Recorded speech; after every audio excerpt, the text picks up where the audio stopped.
إلهي واسع الكرم ورب البيت والحرم إليك أتيت منكسر. ولې په انسانانو کې د تمرکز قوت کمزوري کیږي او فکر پر یوه ځای نه سره ټولولی او عوامل یې څه دي؟ ډېره مننه ښاغلي محسن صاحب. د په انسانانو کې د تمرکز د قوت کمزوري یا د انسانانو د فکرونو د کنټرول کمزوري دا اوس په یو عام ستونزه بدله سوې ده او زموږ د ټولنې ډېر وګړي په خاص ډول ځوانان دې مشکل سره مخامخ دي. دوی نشي کولی چې خپل فکر پر یوه ځای باندې راټول کړي.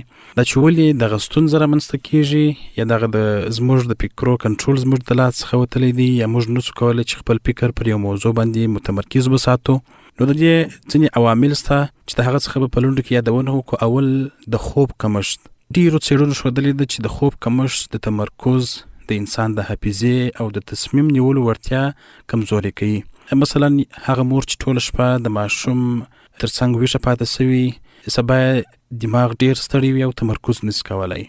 یو کس د شپې ډېر کښېنستلی دی، کله چې د سهار راکښېني او خوب یې نه یې ترسره کړی، نو د سبا د حافظې مشکل او په خاص ډول د تمرکز مشکل لري. نو د خوب کمښت د تمرکز د کموالي یو مهم عامل دی.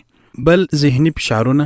کله چې پر انسان باندې ذهني فشارونه زیات سي، نو د انسان په بدن کې د فشار هورمونونه لوړېږي او دغه د فشار هورمونونه د انسان د تمرکز مرکز کمزوري کوي او د انسان تمرکز سره کمیږي. بل مهم عامل یې ټولنیز رسنۍ دي. د چې ټولنیز رسنۍ داسې عیارې سوي دي او داسې جوړې سوي دي چې لنډې ویډیوګانې او لنډ معلومات په کم وخت کې د انسان دماغ ته استوي، چې د ډېر استعمال څخه د انسان دماغ عادت کېږي چې په هر څو ثانیو کې نوی محرک غواړي.